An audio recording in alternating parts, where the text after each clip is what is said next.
안녕하세요. 소방전기시설 시험 준비하시는 분들 아마 다들 여기서 막히실 거예요. 바로 자동화재 탐지 설비, 우리가 줄여서 자탐 설비라고 부르는 이 녀석입니다. 아, 맞아요.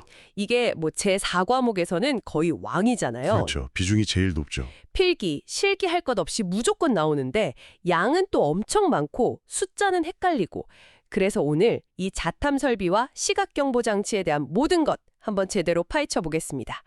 시험에 나오는 핵심만 쏙쏙 뽑아서 여러분 머릿속에 완벽하게 각인시켜 드릴게요. 맞습니다. 오늘 다룰 내용들은요. 단순히 600제곱미터, 50m 이렇게 숫자만 외워서는 절대 안 됩니다. 아, 원리를 알아야 한다. 네. 왜 하필 600인지, 왜 50인지 그 이유를 이해해야 응용 문제가 나와도 당황하지 않아요. 오늘 이 시간을 통해서 각 기준에 담긴 그 이유를 한번 파고 들어보겠습니다. 자, 그럼 가장 기본이 되는 용어 정리부터 시작해 볼까요? 네, 좋습니다. 모든 공부의 시작은 개념이니까요. 좋습니다. 공부하다 보면 경계구역이라는 말이 정말 지겹게 나오는데요. 이게 그냥 감시하는 구역이라는 뜻 아닌가요? 정확히 어떤 개념이죠? 좋은 질문입니다. 그냥 구역이 아니라 경계라는 말이 붙은 데는 다 이유가 있습니다. 화재 안전 기준에서의 정확한 정의는 이렇습니다. 특정 소방 대상물 중 화재 신호를 발신하고 그 신호를 수신 및 유효하게 제어할 수 있는 구역. 말이 좀 어려운데요. 특히 유효하게 제어한다는 부분이 좀 모호하게 들려요. 그렇죠. 이걸 이렇게 생각하면 쉬워요. 화재가 났을 때 수신기 화면에 3층 기계실 이렇게 딱 떠야지 그냥 3층 어딘가라고 뜨면 안 되잖아요. 아, 그렇죠. 어디로 가야 할지 모르니까. 네. 즉, 화재 발생 위치를 명확하게 특정해서 소방대가 신속하게 대응할 수 있도록 나는 최소 관리단이 이걸 경계구역이라고 하는 겁니다. 아하, 위치를 콕 집어내기 위한 최소 단위군요. 맞습니다. 시험에는 이 정의 문장 자체가 보기로 그대로 나오니까요.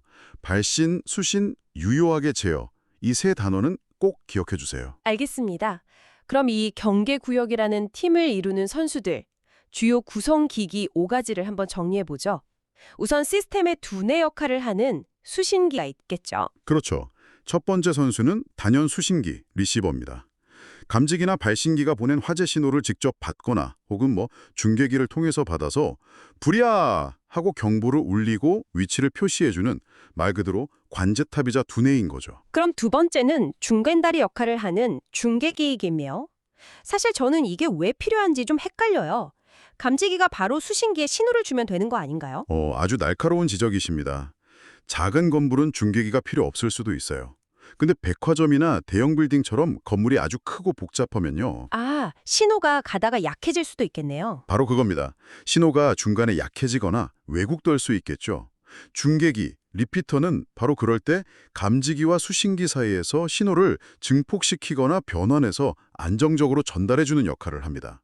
뭐랄까, 장거리 달리기의 페이스메이커 같은 존재죠. 아, 이해가 쏙 되네요.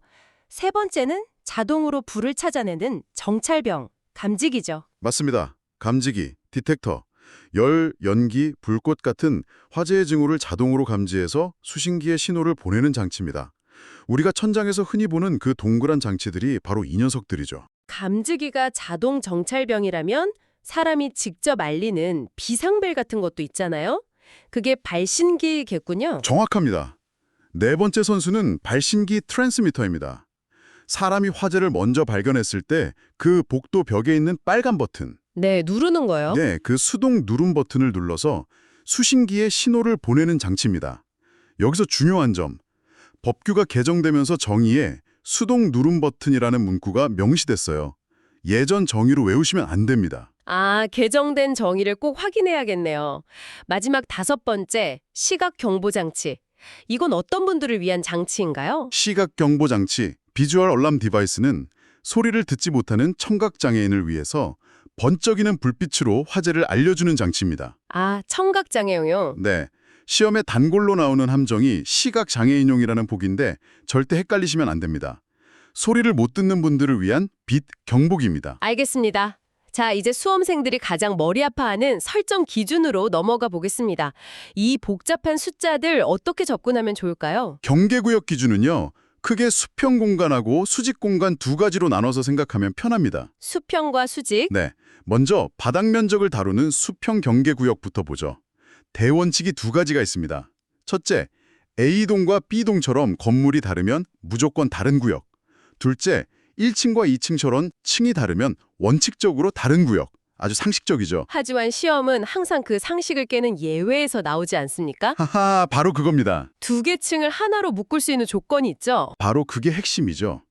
두 개 층의 바닥 면적을 합쳐서 500제곱미터 이하일 때, 이때는 예외적으로 하나의 경계구역으로 묶을 수가 있습니다. 아, 합쳐서 500. 네, 예를 들어서 1층이 300, 2층이 200이면 합이 500이니까 딱 기준에 맞죠?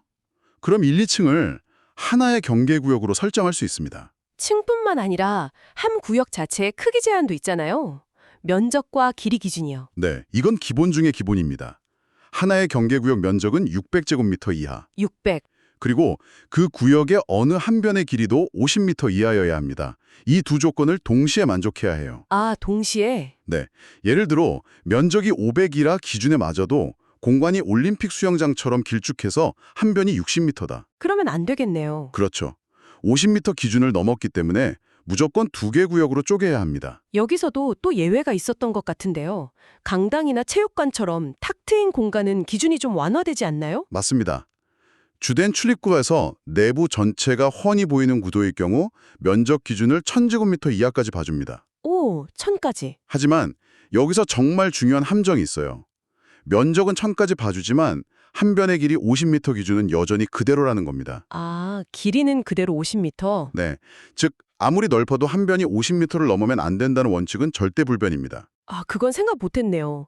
지금까지는 바닥, 즉 2D로만 생각했는데 계단이나 엘리베이터 통로처럼 3D로 길게 뻗은 수직 공간은 완전히 다른 규칙이 필요하겠네요. 정확합니다.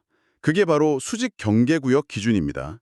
계단, 경사로, 엘리베이터 승강로, 병원의 린넨 슈트 같은 수직 통로들이 해당되죠. 여기서 기억할 숫자는 단 하나, 45m입니다. 45m. 네, 하나의 수직 경계구역은 높이 45m 이하. 만약 계단 전체 높이가 90m라면 45m씩 끊어서 두 개의 경계구역으로 나눠야 하는 거죠. 아, 그리고 지하층도 별도 기준이 있는데 지하 1층까지는 지상층과 묶을 수 있지만 지하 2층부터는 지하층끼리만 묶어야 합니다.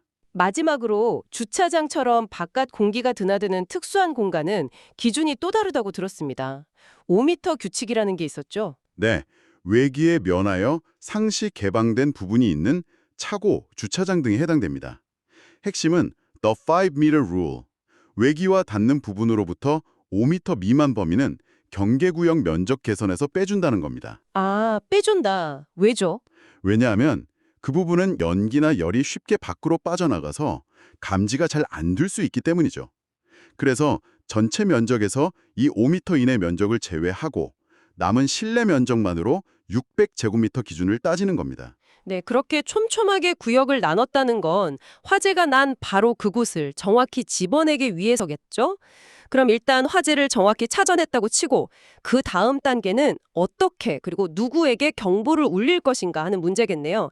여기서 우선 경보 방식이 등장하는 거군요. 맞습니다. 불이 났다고 건물 전체에 사이렌을 울리면 사람들이 한꺼번에 계단으로 몰려서 대형 사고가 날 수 있겠죠. 아, 패닉이 올 수 있죠. 그렇죠. 그래서 층수가 11층 이상, 공동주택은 16층 이상인 고층 건물에서는 위험도가 높은 층부터 순서대로 경보를 울리는 우선 경보 방식을 씁니다. 화재가 어디서 났느냐에 따라 경보를 울리는 층이 달라지는 거죠. 이 부분이 개정돼서 특히 중요하다고 들었습니다. 네, 여기가 시험의 핫스팟입니다. 세 가지 시나리오를 기억하세요. 첫째, 2층 이상에서 불이 났을 때. 2층 이상. 이때는 불이 난 층, 즉 발화층과 그 직상 4계층에 경보합니다. 직상 4계층이요. 네, 예를 들어 11층에서 불이 나면 11, 12, 13, 14, 15층이 울리는 거죠. 이게 예전엔 직상 1계층이었는데 직상 4계층으로 법이 대폭 강화됐습니다. 와, 엄청 강화됐네요. 네, 피난 시간을 더 확보해주기 위해서죠. 이 개정 사항은 반드시 기억해야 합니다. 알겠습니다. 둘째, 1층에서 불이 났을 때는요? 1층은 출입구니까 더 위험할 것 같은데요. 맞습니다. 그래서 더 광범위하게 울립니다. 발화층인 1층, 그 직상 4계층은 물론이고 추가로 지하의 모든 층에 경보합니다. 지하 전체요? 네, 1층에서 난 불의 연기가 지하로 퍼지는 걸 막고 지하에 있는 사람들을 신속히 대피시키기 위해서입니다. 마지막으로 지하층에서 불이 났을 때는 어떻게 되나요? 지하층 화재는 연기가 위로 올라가기 때문에 지상으로의 대피가 가장 중요합니다. 그래서 발화층, 그 바로 위층인 직상층, 1계층, 그리고 나머지 모든 지하층에 경보를 울립니다. 아, 지하에서는 직상 1계층이군요. 네, 지하층끼리 서로 대피 정보를 공유하고 지상으로 통하는 출구 쪽 사람들에게 빨리 알려주는 거죠. 그렇군요. 그럼 그 경보를 울리는 음향장치 자체의 성능 기준도 있겠죠? 이것도 숫자가 3개 나오던데요? 네, 이것도 이유를 생각하면 쉽습니다. 첫째, 수평거리 25m 이하. 음향장치를 중심으로 반지름 25m 원을 그렸을 때 구역 전체가 커버되어야 한다는 뜻입니다. 소리가 구석구석 닿아야 하니까요. 네. 둘째, 전격 전압의 80% 전압에서도 작동할 것. 80%요? 네. 화재 시 전압이 불안정해져도 최소 80% 힘만 남아있으면 무조건 울려야 한다는 최소 작동 보증 개념입니다. 아, 일종의 안전 마진이군요. 그렇죠. 셋째, 음량 90데시벨 이상. 90데시벨은 시끄러운 공장 소음 수준인데 이 정도로 커야 혼란스러운 상황에서도 사람들의 귀에 확실히 꽂히기 때문입니다. 아까 잠깐 언급했던 시각경보장치 설치 기준도 짚어주시죠. 높이 기준이 좀 특이하던데요. 네, 청각장애인을 위한 시각경보장치는 사람들이 잘 볼 수 있는 곳에 설치하는 게 핵심입니다. 그래서 복도, 통로 등에 설치하고 공연장처럼 시선이 무대로 집중되는 곳은 무대부 부분에 설치하죠. 네. 높이는 원칙적으로 바닥에서 2m 이상, 2.5m 이하인데 이건 성인 눈높이보다 약간 위에 둬서 시야에 잘 들어오게 하려는 겁니다. 아, 근데 만약에 천장이 낮으면요? 바로 그게 포인트입니다. 만약 천장이 2m보다 낮다면 그때는 천장에서 0.15m, 즉 15cm 이내로 바짝 붙여서 설치합니다. 알겠습니다. 이제 이 모든 설비를 움직이는 심장, 전원 설비 기준을 알아보죠. 여기서도 유명한 숫자가 나오죠. 60분 감시, 10분 경보라는 유명한 숫자가 나오죠. 네, 비상전원의 용량 기준인데 시험에 안 나오면 섭섭할 정도입니다. 이건 최악의 시나리오를 가정한 거예요. 일단 정전이 1시간, 60분 동안 지속되어도 감시 시스템이 꺼지면 안 된다. 60분 감시. 네, 그리고 그 직후에 불이 나도 소방대가 도착할 골든타임까지 최소 10분 이상은 경보를 울릴 수 있어야 한다는 의미입니다. 10분 경보. 60분 감시, 10분 경보는 하나의 세트처럼 외워두세요. 전원이 심장이라면 온몸에 피를 보내는 혈관은 배선이겠네요. 배선 기준도 복잡합니다. 내화 배선과 내열 배선은 뭐가 다른 건가요? 아주 좋은 질문입니다. 둘 다 불에 잘 견디는 전선인데 등급이 달라요.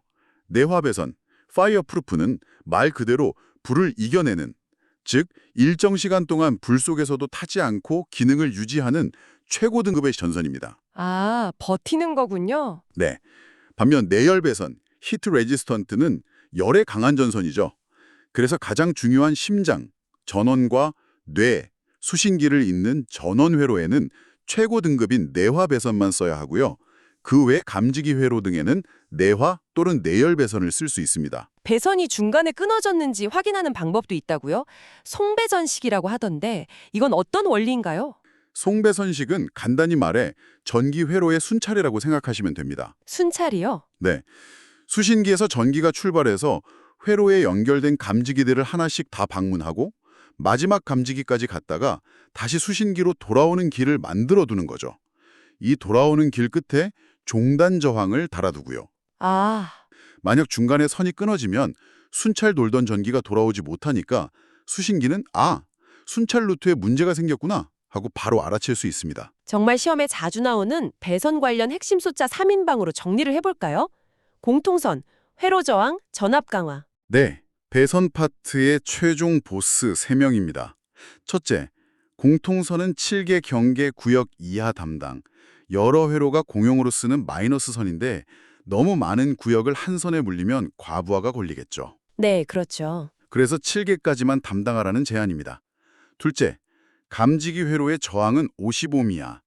저항이 너무 높으면 신호가 약해져서 감지기가 제대로 작동하지 않을 수 있으니 55미라는 속도 제한을 둔 겁니다. 네. 셋째, 말단 감지기 전압은 전격 전압의 80% 이상 유지.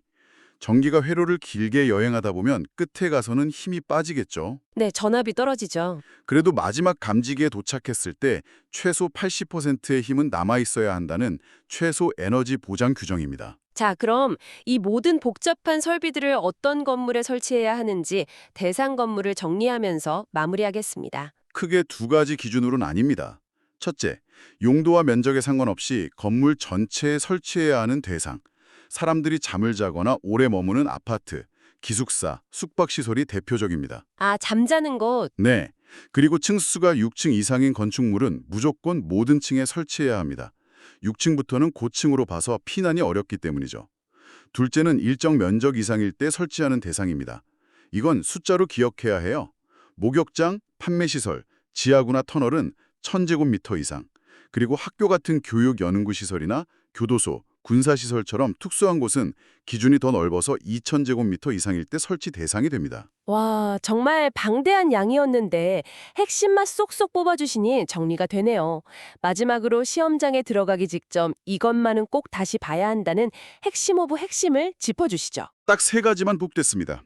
첫째, 경계구역 설정 기준의 핵심 숫자들, 수평구역의 600제곱미터, 50m, 그리고 2계층 예외 조건인 500제곱미터, 수직구역의 45m. 이 숫자들은 서로 섞이지 않게 명확히 구분해야 합니다. 네, 숫자들. 둘째, 비상전원의 60분 감시, 10분 경보. 셋째, 배선 기준 3대장인 공통선 7개, 회로조항 50옴, 전압 80% 이상. 이 세 그룹만 확실히 잡아도 최소 두세 문제는 더 맞힐 수 있습니다. 감사합니다. 그럼 마지막으로 여러분이 이 내용을 바탕으로 더 깊이 생각해 볼 만한 질문을 하나 던지며 마무리하겠습니다. 오늘 우리는 법규에 명시된 미터와 제곱미터로 구획된 물리적인 기준에 대해 배웠습니다. 그렇다면 한번 상상해 보시죠. 만약 초정밀 사물 인터넷 IoT 센서가 건물 전체 거미줄처럼 설치되고 인공지능 AI가 연기 입자나 온도 변화의 미세한 패턴을 일주마다 분석해서 화재를 예측하는 시대가 온다면 아, 예측까지요? 네, 과연 지금 우리가 배우는 경계구역이라는 이 물리적 구획의 개념이 미래에도 유효할까요? 기술의 발전이 소방설비의 근본 원칙을 어떻게 바꿀 수 있을지 고민해보는 것. 그것이 바로 살아있는 공부가 아닐까 싶습니다.